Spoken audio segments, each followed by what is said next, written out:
بسم الله الرحمن الرحيم. طه ما أنزلنا عليك القرآن لتشقى إلا تذكرة لمن يخشى تنزيلا ممن خلق الأرض والسماوات العلا الرحمن على العرش استوى له ما في السماوات وما في الأرض وما بينهما وما تحت الثرى وإن تجهر بالقول فإنه يعلم السر وأخفى الله لا إله إلا هو الله لا إله إلا هو له الأسماء الحسنى وهل أتاك حديث موسى إذ رأى نارا فقال لأهلهم كثوا إني آنست نارا لعلي آتيكم منها بقبس أو أجد على النار هدى فلما أتاها نودي يا موسى إني أنا ربك فاخلع نعليك إنك بالوادي المقدس طوى وأنا اخترتك فاستمع لما يوحى إنني أنا الله لا إله إلا أنا فاعبدني وأقم الصلاة لذكري إن الساعة آتية أكاد أخفيها لتجزى كل نفس بما تسعى فلا يصدنك عنها من لا يؤمن بها واتبع هواه فتردى وما تلك بيمينك يا موسى قال هي عصاي أتوكأ عليها وأهش بها على غنمي ولي فيها مآرب أخرى قال ألقها يا موسى فألقاها فإذا هي حية تسعى قال خذها ولا تخف سنعيدها سيرتها الأولى واضمم يدك إلى جناحك تخرج بيضاء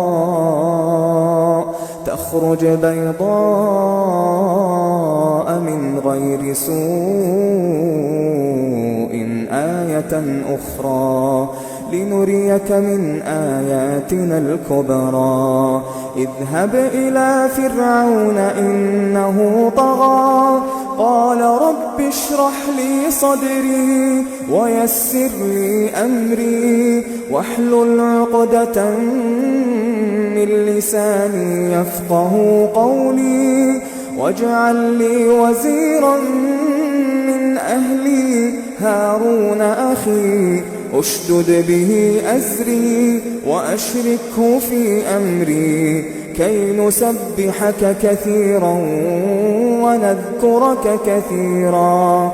إنك كنت بنا بصيرا قال قد أوتيت سؤلك يا موسى ولقد مننا عليك مرة أخرى إذ أوحينا إلى أمك ما يوحى أن اقذفيه في التابوت فاقذفيه في اليم فليلقه اليم بالساحل يأخذه عدو لي وعدو له وألقيت عليك محبة مني ولتصنع على عيني إذ تمشي أختك فتقول هل أدلكم على من يكفله فرجعناك إلى أمك كي تقر عينها ولا تحزن وقتلت نفسا فنجيناك من الغم وفتناك فتونا فلبثت سنين في أهل مدين ثم جئت على قدر يا موسى واصطنعتك لنفسي اذهب أنت وأخوك بآياتي ولا تنيا في ذكري اذهبا إلى فرعون إنه طغى فقولا له قولا لينا لعله يتذكر أو يخشى قالا ربنا إننا نخاف أن يفرط علينا أو أن يطغى قال لا تخافا إنني معكما أسمع وأرى فأتياه فقولا إنا رسولا ربك فأرسل معنا بني إسرائيل ولا تعذبهم قد جئناك بآية من ربك والسلام على من اتبع الهدى إنا قد أوحي إلينا أن العذاب على من كذب وتولى قال فمن ربكما يا موسى قال ربنا الذي أعطى كل شيء خلقه ثم هدى قال فما بال القرون الأولى قال علمها عند ربي في كتاب لا يضل ربي ولا ينسى الذي جعل لكم الأرض مهدا وسلك لكم فيها سبلا وأنزل من السماء ماء فأخرجنا به أزواجا من نبات شتى كلوا وارعوا أنعامكم إن في ذلك لآيات لأولي النهى منها خلقناكم وفيها نعيدكم ومنها نخرجكم تارة أخرى ولقد أريناه آياتنا كلها فكذب وأبى قال أجئتنا لتخرجنا من أرضنا بسحرك يا موسى فلنأتينك بسحر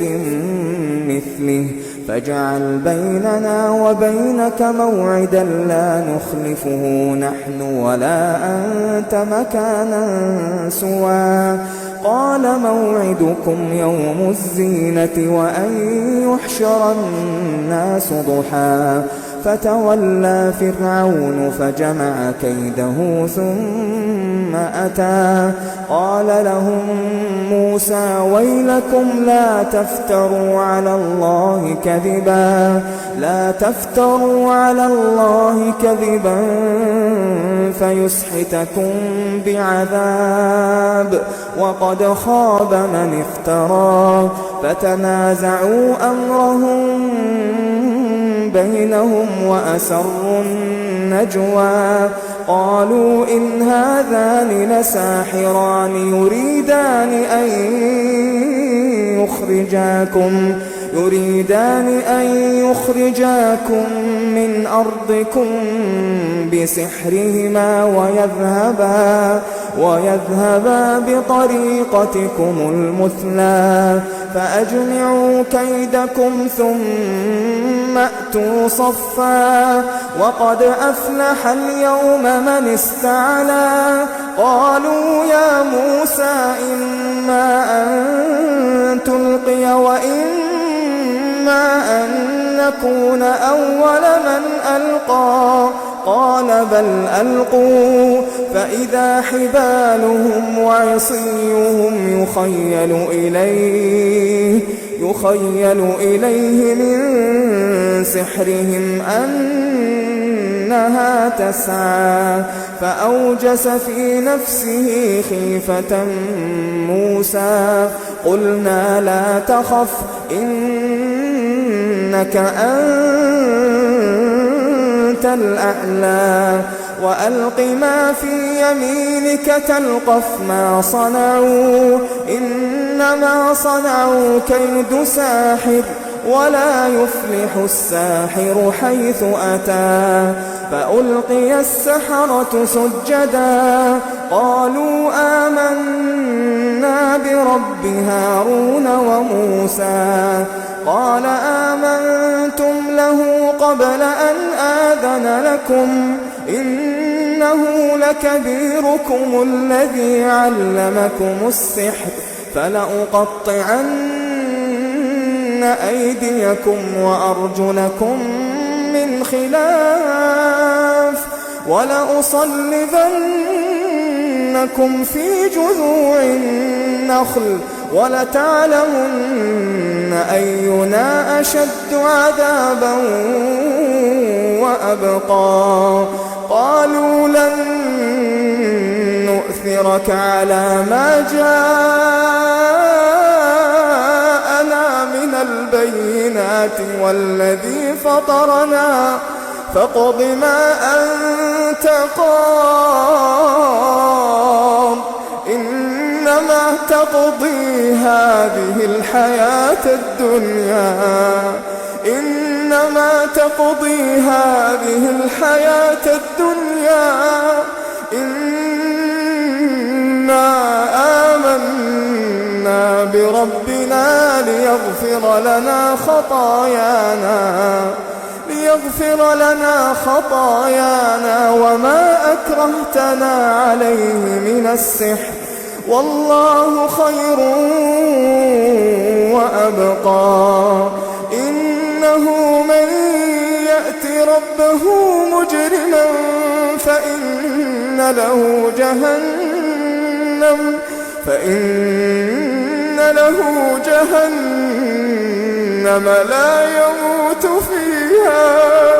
لا يموت فيها ولا يحيا ومن يأته مؤمنا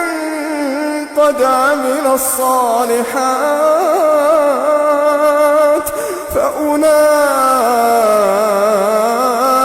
لهم الدرجات العلى جنات عدن تجري من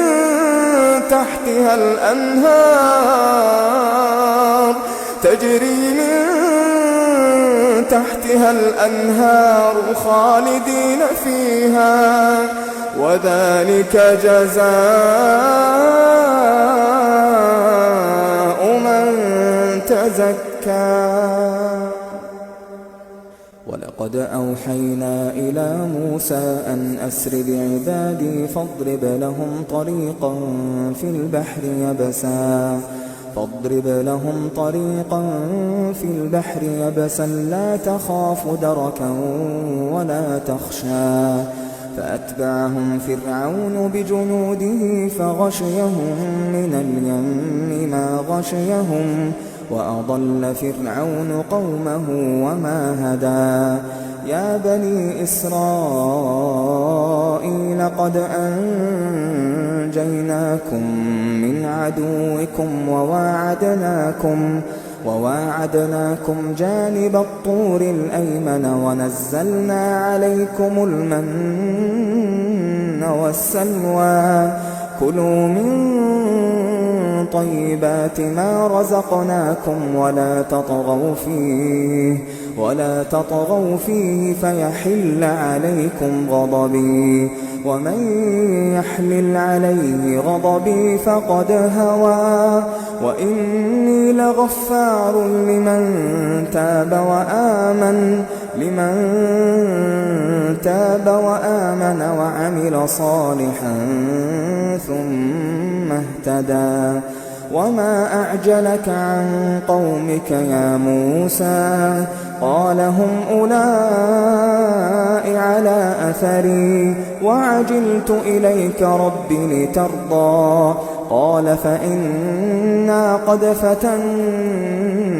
قومك من بعدك وأضلهم السامري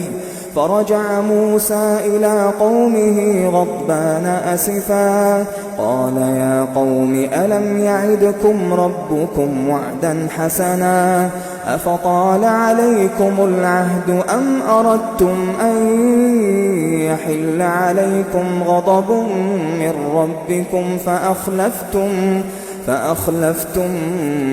موعدي قالوا ما أخلفنا موعدك بملكنا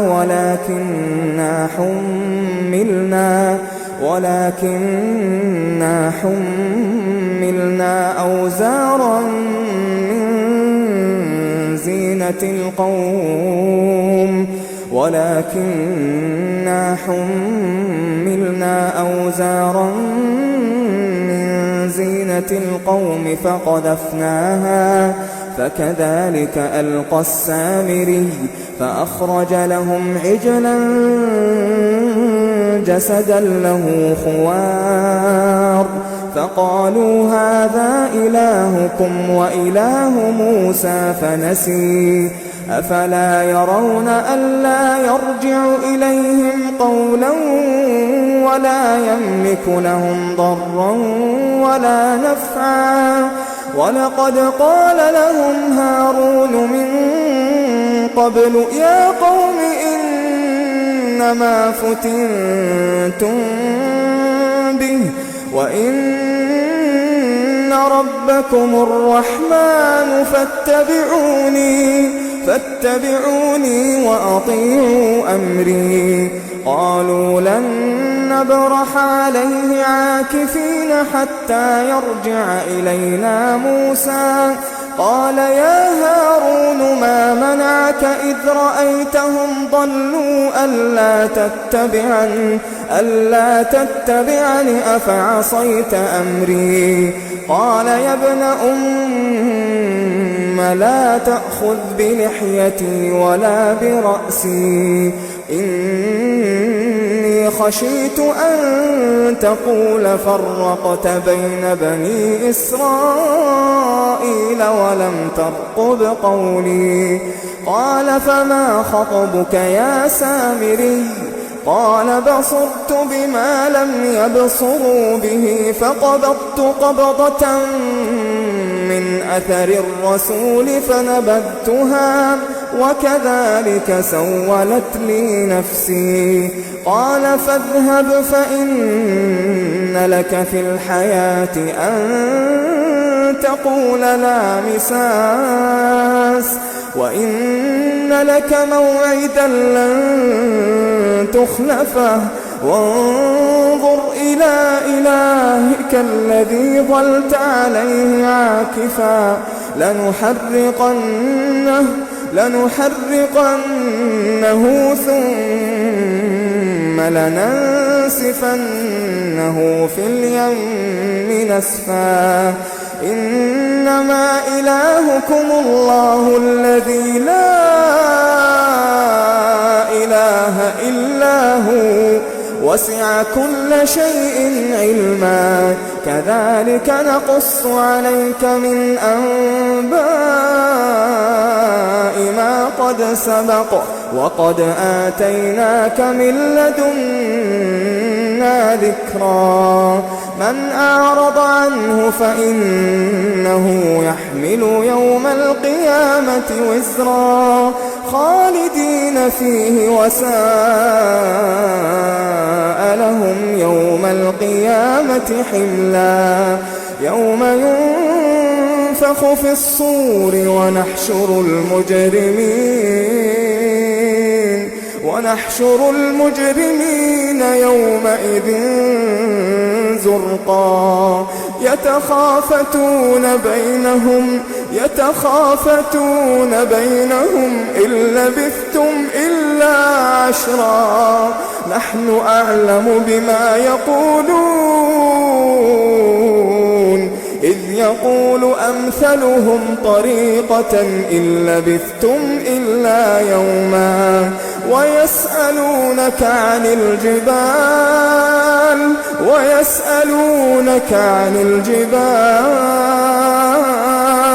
فقل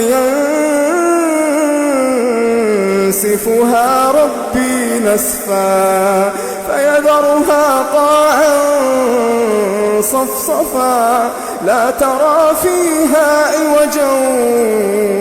ولا أمتا يومئذ يتبعون الداعي لا عوج له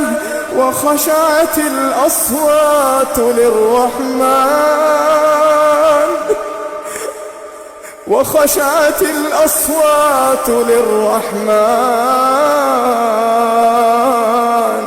فلا تسمع إلا همسا يومئذ لا تنفع الشفاعة إلا من أذن له الرحمن ورضي له قولا يعلم ما بين أيديهم وما خلفهم ولا يحيطون به علما وعنت الوجوه للحي القيوم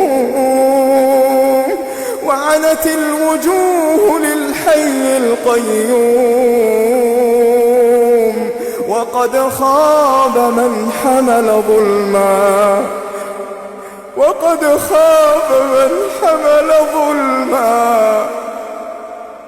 ومن يعمل من الصالحات وهو مؤمن فلا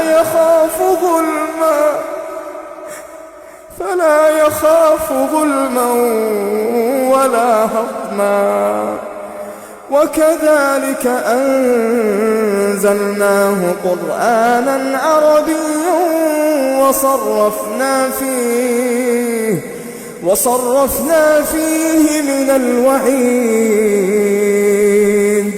وصرفنا فيه من الوعيد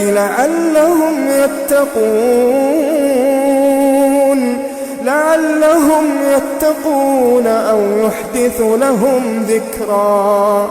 فتعالى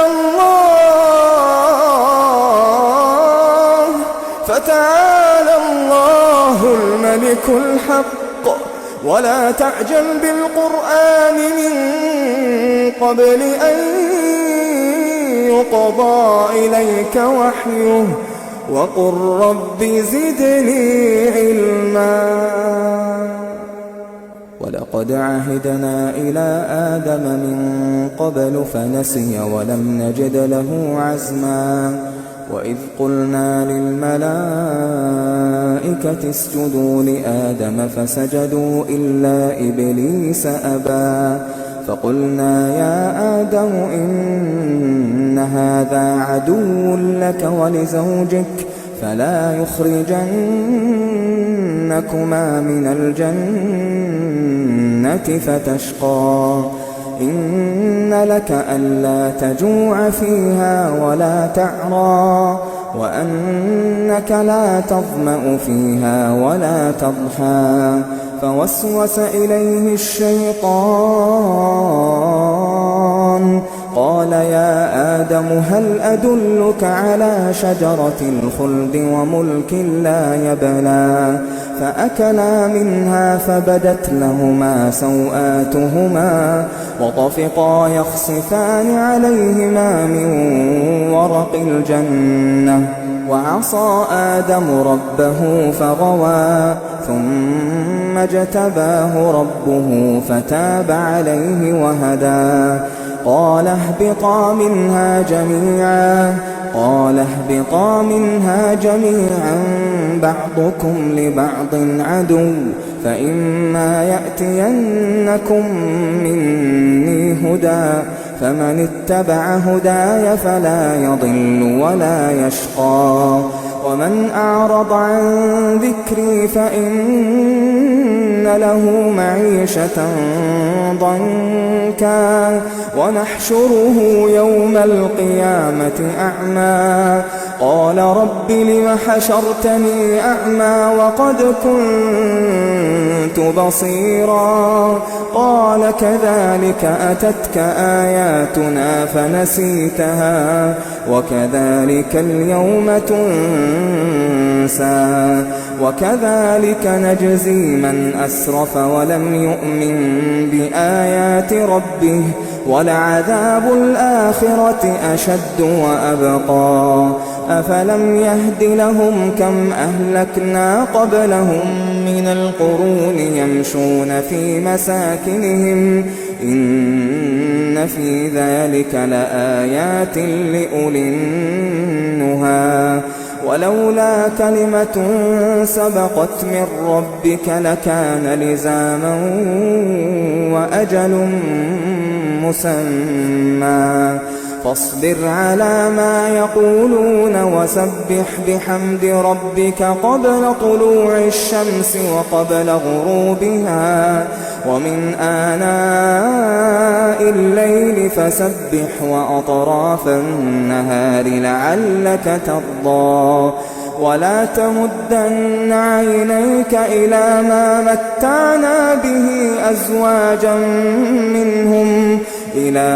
متعنا به أزواجا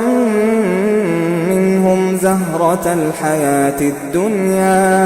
زهرة الحياة الدنيا لنفتنهم فيه ورزق ربك خير وأبقى وأمر أهلك بالصلاة واصطبر عليها لا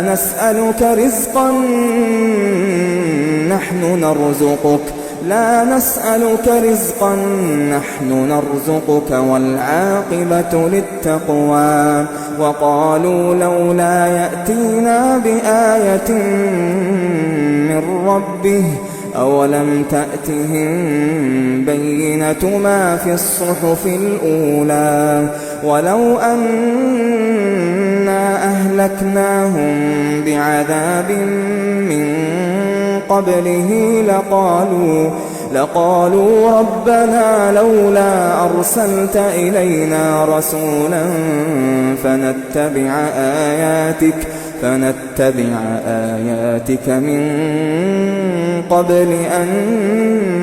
نذل ونخزى قل كل متربص فتربصوا فستعلمون من أصحاب الصراط السوي ومن اهتدى.